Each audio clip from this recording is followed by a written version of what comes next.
Did you wear blue pants today just for the Detroit Lions? Yeah, here we go. Here we go. The Detroit Lions. I was so happy when we were hanging out in the barn. It was awesome. I was like, you were thinking I'm about kind of a Lions fan now. changing teams. I'm a Lions changing fan. I'm not allegiances changing, a little bit. but Well, I'm maybe. going to jump on your bandwagon a little with you. All right, because you think the Ravens did well, but let's start with the Lions here, and we'll get to the Ravens next because I do think, and I'm biased, but I do think the Lions did very well. And, that's not always being a fan of a team. Sometimes you're harsher on your team, too. Sure. Right? So it's not just because I'm a fan, I'm going to like their draft. Right. A lot of times you're like, this sucks. Why we take those guys? They're going to turn out to be nothing.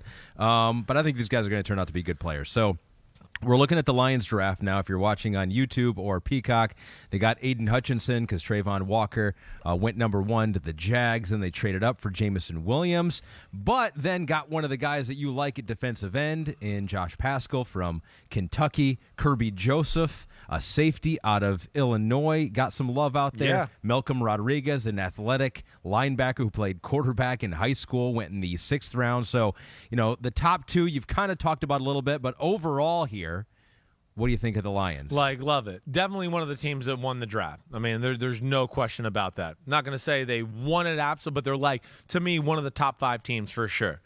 First off, to get Aiden Hutchinson there, like you said it right, the match, the personality, everything, the stars aligned, perfectly.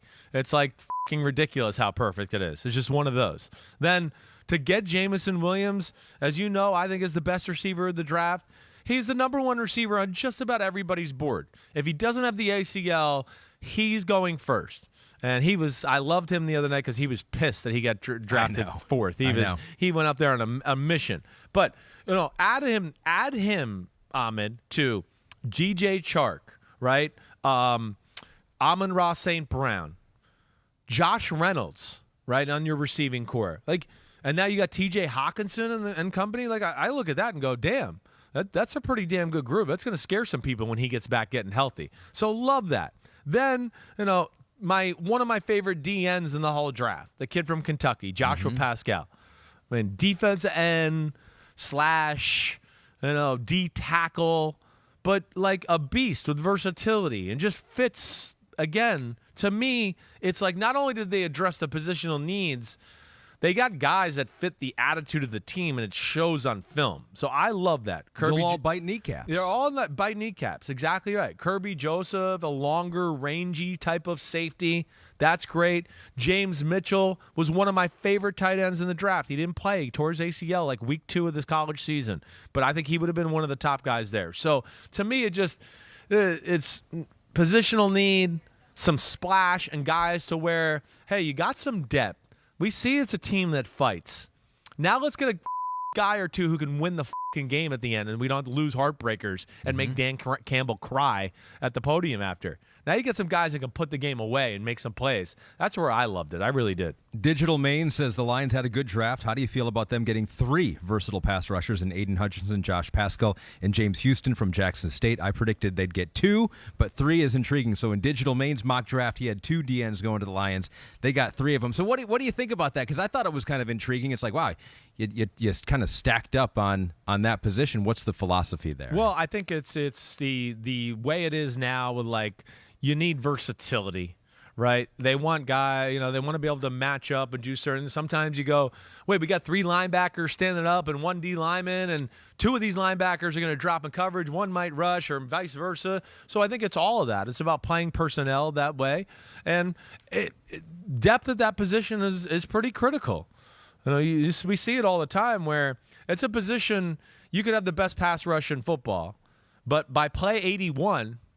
If they're not rested properly, it doesn't matter. They're going to die out. There's only so many times you could go, pedal to the metal, let me go after the quarterback with a 320-pound guy pushing me. It's just only so many times. So I think that's how they looked at it. And, really, they're different guys, too. So, Paschal is the kind of guy where, we're playing a team that runs the ball. He's going to be 1 DN, and Aiden Hutchinson's going to be the other DN. All right, now the next week we're playing a team that likes to throw. We're playing Mahomes and company. We need more of a pass rush. All right, let's put Aiden Hutchinson outside with another speed rusher type of guy, and now let's move Paschal inside because he's got tremendous power and strength to play in there and do that. but he's going to be athletic in the pass rush and cause issues for Mahomes in the pass protection. So I think that's why you do that and address that kind of position there. You mentioned all the weapons that the Lions have on the offensive side. Jamison Williams, a new one there. Nick Kozlian says, Chris, do you believe the Lions see Jared Goff as a multi-year starter? Had several opportunities to draft a quarterback this year and passed. So, yeah, what do you a lot of people, like, you did hear it, like, wow, could the Lions go Malik Willis I at thought number 2? maybe, yeah. Glad they didn't do that. Yeah. I wish they would have gone Matt Corral. I mean, there was definitely that part. But once you went up and Jamison Williams ruined all those conversations, I think. They could have got it. Why do you say that? Because they still could have got him in the second round. In the second round, you're right. They probably could have. Top of Yeah, the second they round. could have. They could have. Well, I was sitting there, one of those that was always like, man, if Corral was there at the end of the first for Detroit, I would do it. Yeah, I would take it. But they make the move to Jamison Williams, and you can't be mad at that. I do think they believe in Jared Goff. Again, I question that, but I think that's real. I mean, I think Brad Holmes, who was in L.A. and with Goff, he was part of the regime that scattered him. Mm-hmm. I think they look at him and go, he's good enough. And I think they're a team to me that I don't think is going to be like, they're building the team first. They're going to do the team first and address the quarterback kind of when it hits them in the face here. But I don't think they probably felt comfortable about this right here. I think Goff is like one of those, they're kind of looking, but nothing's really presented itself the right way. And they're not going to be able to trade him. Mm-hmm. They took one on the chin. They think he could play and start, but they also did it to acquire the pick from the Rams. They got an extra first-round pick for taking him on because they're trying to build the team. So I think there's like somewhat belief, but I think he gets replaced sometime in the next year. I do, Ahmed. Lions, you like their draft. It's that was 2 a years in a mumbling row. answer. No. But I think that's. I mean, who knows? I don't know. They clearly have an idea of what they want. It's either Jared Goff is the guy, or we don't feel like there's another one yet. We don't feel like there's a quarterback good enough or better enough than Jared Goff to take, and so they didn't do it. But I think this is 2 years in a row that I've kind of wondered if you are Brad Holmes, because it's like they drafted all the players that you liked, or a lot of them. And last year, you got Penei Sewell, which you liked too. I like the two D tackles, right? Liam McNeil, yeah, right. Derek Barnes, you loved too, right? Yeah, out of Purdue. Yeah. Are you Brad Holmes? Are you the same guy? I don't know. You paid me a nice compliment during the draft. You were like, man, Chris, like if Chris is ever a GM, he just got to sit back. All his favorite players are going to fall to him. I mean, that is true, right? Yeah. Well, that is another thing, too, in this draft. Like, I was surprised that there was so much trading. Right? Because it seemed like this was a draft where it was like, I mean, they're all kind of the same. They maybe know a game changer. So it's just like you probably just sit back, you wait, and whatever players are there when it's your pick, you take them. But it seemed like a lot of teams fell in love with some players, or enough to want to trade up and get them. Use draft capital to get them. Yeah, you're right. That's what I think. I think you wouldn't do that. I wouldn't. And but yeah, I think the teams saw, like we talked about, not everybody had the same top 2 or 3 at each position, but some teams just went, wait, I think this top 2 and there's a cliff after that, so I want to go up and get my guy right now because I'm not comfortable with my grade with the other guys or whatever there. So I think that plays into that a little bit. But yes, we seem to see eye to eye there.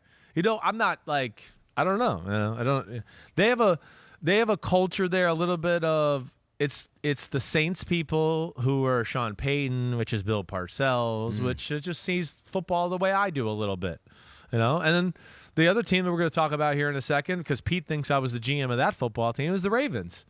They're a little the same way too. Where again, it's just maybe I'm a big person philosophical that way, and maybe that's how the Lions and Ravens see things. Yeah, you like those big dudes. I do. Caleb Beard, as we move on to the Ravens here, said, hey guys, love the pod.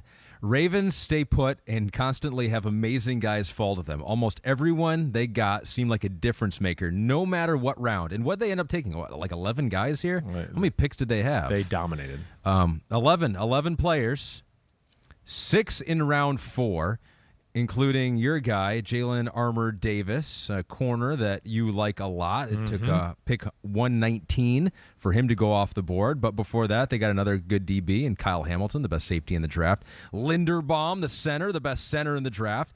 David Ojabo, who a lot of people like. The Achilles injury, of course, a bummer, but got him in the second round. And then, I was like, when do I stop here? Travis Jones, that you like a lot, the big dude up front that went to UConn. Love him. Love him. So, yeah, I mean, you love what the Ravens did. I love what the Ravens did. I mean, you can continue to go on, really. I mean, first off, yeah, they're amazing. I mean, I always have fun with them calling them, they pillage the biggest, baddest dudes on the planet every year. It's like they send out a call, all the biggest, baddest motherfuckers come here, call. Yeah. We're the Ravens. Like, Hamilton's a baller, can't miss prospect. They need the position. They're, you could tell they're into his versatility and movement around. They're going to play that matchup game great. Tyler Linderbaum, best center in the draft. Boom. I mean, it's a team that's orchestrated around the run game and doing that stuff. This guy is unbelievable. Oh, you want somebody to block somebody and get to the second level and cut off the linebacker so Lamar Jackson could turn the corner? Well, he's made to do that. Ojabo's a first-round pick if he doesn't tear his Achilles at his pro day. Travis Jones is a beast, definitely one of the best interior D tackles in football. Falele, I wasn't sure he'd go this early in the fourth round.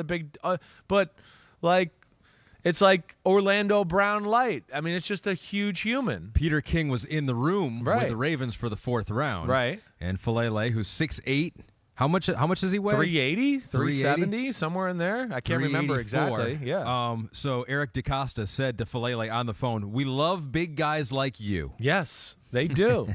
They're going to go, hey, we'll teach them, some better footwork stuff and all that. But this guy's, he holds 380 pretty damn good. I mean, it's not like fat and sloppy. It's pretty damn good. And then Jalen Armour Davis, who, I think is for sure one of the 5 best corners. Only played 1 year. I think he's got a few little injury things on his resume that hurt him. But then wait, it's not over. Fucking awesome punter that I didn't evaluate, but everybody says he's good. And then 2 tight ends to go along with Mark Andrews, and different ones. Charlie Kolar is a huge, awesome pass-catching tight end. Now, he doesn't block anybody ever, but if he can bring some of his physicality that he brings from the pass game into the run game, oh my gosh. And then Isaiah Likely, I don't think you were here tight end day when we did them, no. But he's like your athletic, whoa, he's a big receiver or a small tight end, whatever he is. But he's my number 4 tight end. He's special. And then get to Marion Williams. I mean, it was an unreal draft by the Ravens. So I mean, if you're a current Baltimore Raven, what are you thinking? You got 11 new dudes coming in. Yeah, well, that's the one part of the draft I think no one really thinks about a lot of times. I thought of it when Chase Claypool went up there to announce a pick in round number 2. Right. He's all pumped up. He's like, "Hey, everyone, I'm here." And he reads the card. It's George Pickens. Yeah, right. Wide receiver out of Georgia. You're like, "Oh, crap." It's good. You got, teammates that can help you win, you get the Super Bowl, but at the same time, every draft brings potential replacements for you. Yeah. If you're a current Baltimore Raven, what are you thinking right now? Well,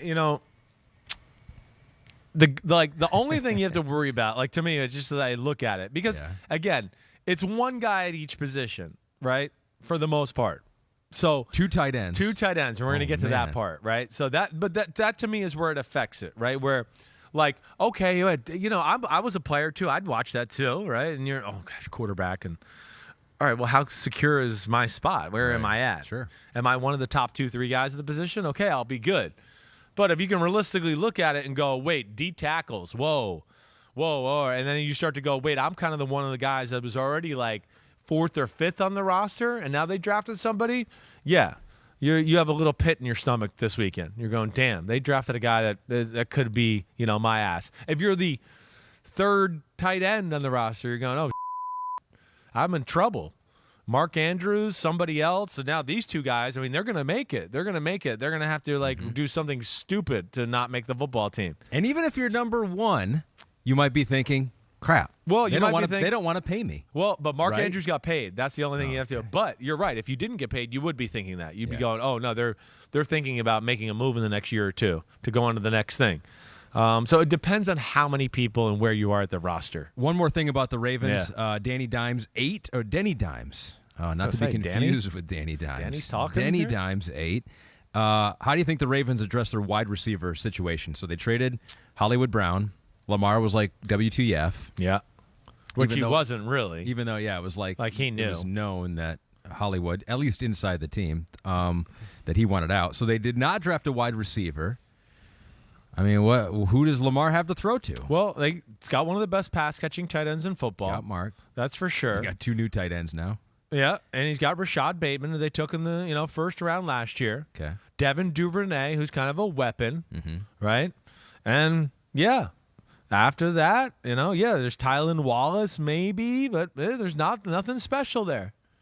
You're right. But this is what they're going to have to continue to battle. And maybe they're going to play this more in the style of football. It did occur to me, like, are they going to play more like 2 and 3 tight end sets and that be a real thing? They got another really talented tight end on their roster, and the kid they traded from Jacksonville, Joshua Oliver, out of San Jose State. So maybe they're going to play a different style, and maybe they've realized receiver is going to be kind of a tough thing there. Nobody's going to want to sign there as a free agent wide receiver and go there. Now, this could be the time, you go through, maybe there's some cuts, there's some, other free agents out there. I got to look at the free agent list. There's probably some older guys that they'll probably get in and bring in that can, like, fill a need. But I know that's not a lot of young talent here, that's for sure. Not a lot of proven commodities at the position. That's interesting you say that there's not a free agent wide receiver that's going to put Baltimore Ravens as number 1 on their list, because those franchises, and I know in other sports too, it's like the San Francisco Giants in baseball. It's a huge park. Free agent sluggers don't want to go there. Like, I don't want to go there. I'm not going to hit any home runs. Right. So they have to draft those guys, right? It's like they have to. It's like, so that would be the argument for drafting some wide receivers in Baltimore. But they didn't do that. They had a great draft regardless. We're nitpicking at this point. Another team that had a great draft, the Kansas City Chiefs. NY Chiefs fan says the Chiefs slayed it, absolutely killed it in the draft, so he approves, or she, to start picking off at the end of rounds and then maneuver around the board, get impact players that they did. I've said it a few times. This draft was Brett Veach's magnum opus. Like Veach... Magnus Opus, that's a nice wine, right? Nice red wine. Is that what that is? I think it is. No, it's not that. No? Magnum Opus is like a masterpiece. Okay. All right. Pete's helping us out. That was too much of a masterpiece Is that from phrase. Is that from a for movie? me to understand there? Yeah. No. Maybe. Yeah. It seems like a relatively common phrase that we don't know exactly the roots of it. Yeah, Mr. Holland's Opus, I think, is what Richard Dreyfuss. They killed it. Another team, without a doubt. Like, I don't know. Veach, Howie Roseman, DaCosta. I just feel like they, like, when it comes to the draft, they're kind of playing a different game every year. I almost feel that way. Just always make a move or free agency or do something in the roster. Like last year, what did the Chiefs do? It wasn't through the draft. They killed free agency. Joe Tooney, Orlando Brown. And then we're gonna get the best center in football in the second round, and he's gonna be all pro. Like, there's always a plan with, like, the Ravens, the Eagles, the Chiefs. And then they're not afraid to be a little aggressive and take a chance. Trade up to get Trent McDuffie. Probably a little scared that, maybe a Patriots or somebody else, in the 20s is going to take them. So they do that. Get George Karlaftis. Yeah, seeing that, hey, down the road here with Frank Clark, they need an edge guy. We know they needed the receivers as Steele with Sky Moore. Yeah. Ultimate slot receiver, weapon guy. I love Brian Cook, the safety, to go along with it. So not only does he's a traditional strong safety type, but hey, we just signed, the kid from Houston as a free agent, the safety. I'm blanking on his name. What the hell's his name? Justin Reed. Thank you very much. They signed him. Juan Thornhill, this is the last year of his rookie contract. You got a guy coming up the ranks if that doesn't work out. I love Leo Chenal from Wisconsin. Those first 5 guys are like your guys. Killed it. Like Joshua Williams, long corner from Fayetteville, is like a good pick. He's going to match up against big receivers in the NFL. And then even the guard from Kentucky, big, powerful guy, they have an eye for offensive linemen. So, yes, they are definitely one of the teams that won it to me. They've replenished their football team, and they've kind of within here going to 2 Super Bowls and 4 AFC championship games in a row, the last 2 years have flipped over their roster to where you go, there's no rebuilding or retooling phase. They kind of did it. Here we go. We're about to start part 2 of the Patrick Mahomes Chiefs story here. Yeah. That's what I think they basically did this weekend. Yeah, I mean, because when you trade Tyreek Hill, you're like, oh, wow. I know. He was, as much as Patrick Mahomes was that offense, it was him in combination with Kelsey and Tyreek Hill. Sure. So it's like without Tyreek Hill, You drafted the wide receiver in Sky Moore, but it's like reshaping the team. Got to get better defensively, maybe. It's like that's the cool part of football. It's like you can win multiple ways, right? The Chiefs have won by outscoring everyone a lot over the past few years. Yep. They've had good defense at times. Yes, right. But you can kind of see where they may be going in the draft and how they might be reshaping the team. How might the Chiefs be different in 2022 than in 2021 and before? Yeah, I think that I think they're getting to the point here where maybe they might be able to rely on that defense a little bit to where it's not going to be like they're spotty. They've been opportunistic. We've had times of it's bad. It got dominant in the middle of last year when they started to turn around. Then it kind of started to go the wrong way. But they make plays. That's the one thing about them, on that side of the ball. But, man, I mean, no Tyreek Hill. Okay, great. But they still addressed the void. There's McCole Hardman there. He's still got 2.5 rockets up his ass. Mm-hmm. And then you got Valdez-Scantling. So, even though that's not Tyreek Hill, like, schematically, the way they draw plays, they're still going to be able to do the same thing. They're going to go, Valdez-Scantling's really fast. He's still going to scare a lot of people and get attention with our quarterback who can throw the ball over the Colorado Rockies. So people are still going to back off. It's not going to be like they're going to be like, let's play bump man-to-man. Tyreek's gone. Let's get in their face. Mahomes won't throw it downfield. Yeah, right. So they've addressed that. And then I think, with the offensive line being well-rounded and – defensively, damn, you talk about the two young linebackers, one they got in the draft last year, the one the year before that. You add that with Chris Jones and some of the other guys that they got on that D-line. Like, they got a really good football team, and they're going nowhere. I did kind of have an epiphany over the weekend where it's like, this is why you pay quarterbacks a lot of money, and this is why it's so valuable to have a good quarterback, is that you don't need to give them the best tools out there, right? If you're going to pay for something, it's like you assume, and maybe this is why the Packers are genius for never taking a top wide receiver. It's like Aaron Rodgers is so good that we don't need to draft the best receivers. You don't think Devontae Adams is the best receiver in football, but at times he looked like it because the quarterback is so good. And so I think that's, that there's something to be said about that. Do we have I did look up the definition of magnum opus. Yeah, what is it? A large and important work of art, music, or literature, especially one regarded as the most important work of an artist or writer. So NY Chiefs fan that's where I've thinks heard that Brett Veach's draft this year was his most important work ever. Right. And the Magnus Opus. Was it? There is an Opus wine? There is. I was going to say, I feel like I remember. Yeah. And you can buy a Magnum. I don't know why I don't drink wine, but I remember that. Okay. All right. So the Chiefs did well. Yeah, they did. NY Chiefs fan, for whatever reason, is not an NY Jets fan. But you think that the Jets did well. Round one obviously killed it. You mentioned that already. Yeah. With Sauce Gardner, Garrett Wilson, Jermaine Johnson, all in the first round. But you think they added some nice depth after that. Well, they just continue to be scary after that. Breece Hall?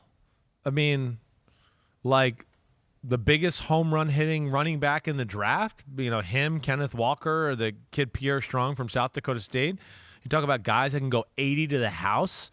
And then, a bit of a surprise to me because I didn't think running back was really a weakness on the Jets. No, but I think they're looking at it going, wait, we can't have enough. We're the Shanahan run scheme. It's important to us. We're going to play action pass. That's what we do. We don't want one injury and then go, we got to change the way we play, right? That's where I think like teams like them, the 49ers who drafted a running back, the Patriots drafted two of them because they're going, wait, we run the ball. And like we want certain guys to run certain run plays and if we do get hurt, we don't want to have to change our game plan. So, but the other thing that's awesome about that, let alone like the running, all of that, Hall is really good in the pass game. Mm-hmm. So now you got Zach Wilson dropping back and going, wait, I'm going to attack downfield. Garrett Wilson, Elijah Moore, Corey Davis. Oh, they're all downfield. Oh, here, Breece Hall underneath. Oh, you're one-on-one with a linebacker. Watch out. So that's amazing. And then, of course, they got my tight end, who is a Jets fan, my number one tight end from Ohio State, Jeremy Ruckert.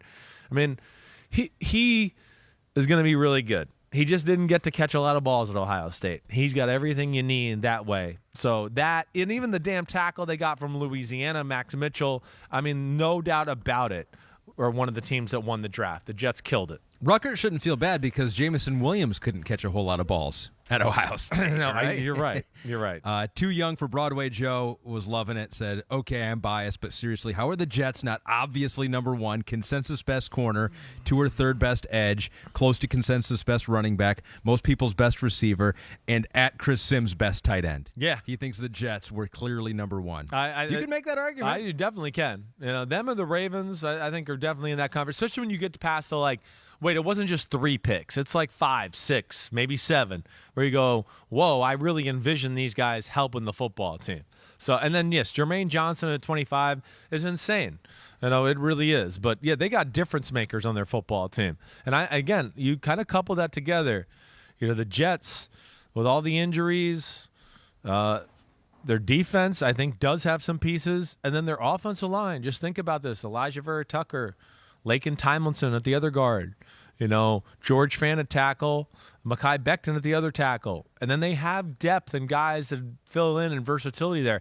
That's where I like the Jets, and I expect Zach Wilson to take off with this. So, yeah, I love their draft. Way to go, Jets. We've had 2 bad teams already with good drafts. Do you see the Lions draft or the Jets draft putting them close to competing for a playoff spot? I think the Lions will be a remarkably different football team this year. I'm not going to say playoff spot.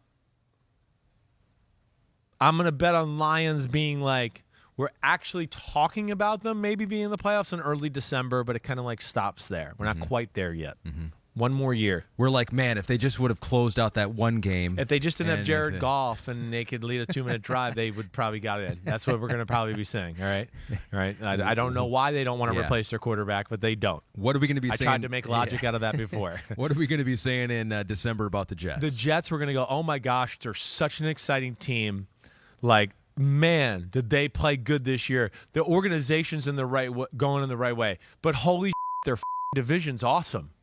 And they're going to go 7-10 or 8-9 and not make it, but they're going to have lost a heartbreaker to the Patriots.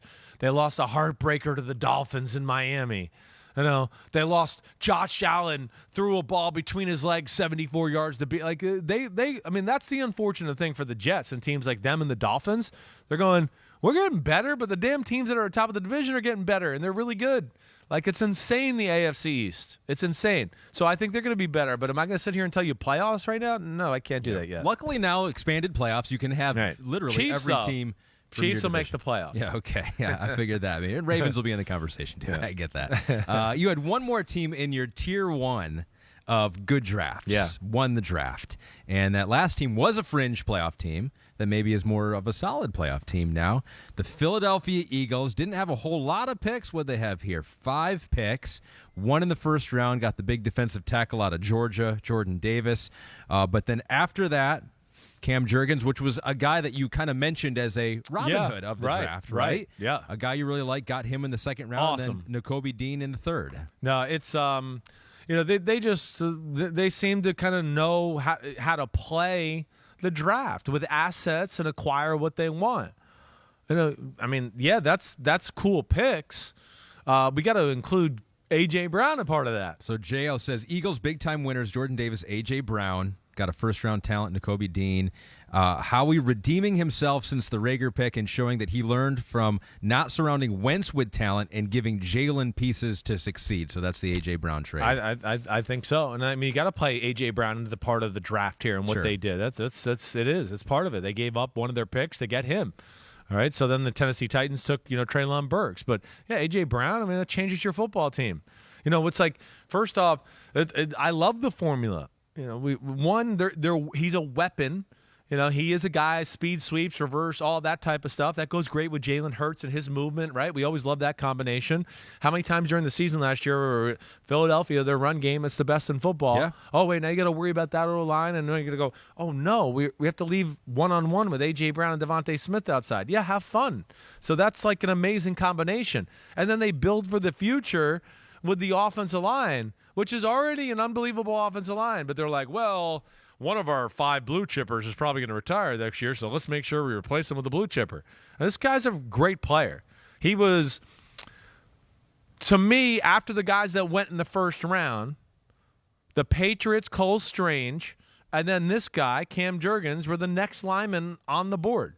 And this was clearly the second best center in the draft behind Linderbaum. He's actually maybe got a little bit more power than Linderbaum. Not quite the athlete, can be maybe a little out of control, but it's going to be a starter for them. And a year behind him. So you got that guy at center. They got the guy they drafted at center from Alabama, Landon Dickerson, last year, who played guard for them. I mean, they've set themselves up to go, they're going to have the best offensive line in football for a few years here. And that's where it's really awesome. And then to get Nakobe Dean, our defense, we like Darius Leonard, fast linebackers. We don't really care if they're a little undersized. He fit that too. So to do all of that, immediate impact on the football team, get A.J. Brown, and then you come away and you didn't even have to trade away in one of next year's picks or anything. They still got 2 first-round picks for next year. I mean, Philadelphia's sitting pretty. Howie's done a really good job. Big Sturg says, how does the Eagles' first-round moves change how you look at them going into the season? So take the whole draft into account there, because, like you mentioned, with the East on the AFC side, tough division. Yeah, the NFC side has been a little more wide open. It is. What do you think about the Eagles? To me, it just comes down to Jalen. You know me. I hate to say it's quarterback thing, but the Eagles are a playoff football team. Obviously, they went to the playoffs. They've made their team better. I expect Jalen Hurts to be better. They've surrounded him with, I think, a formula that even fits him even better here too. Run the ball. He's a great deep ball. Throw it up, 50-50, back shoulder type guy. A.J. Brown's going to be very good at that stuff. So, they're in the leader house right now. For sure, in the NFC East. Really? Wow. I'm going to put them in front of the Cowboys. I definitely am.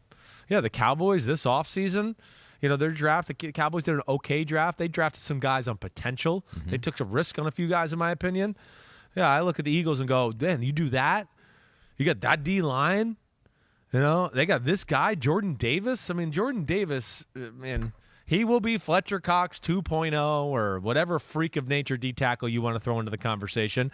But good luck running the ball in Philadelphia this year with him, Davis, Cox, and Hargrave. And then good luck stopping the run with their team this year. I mean, there's significant upgrades, right? I mean, they had a gap in between the two teams last year, but that's some significant upgrades.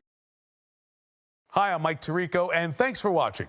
Make sure to hit subscribe for the latest news and highlights from NBC Sports.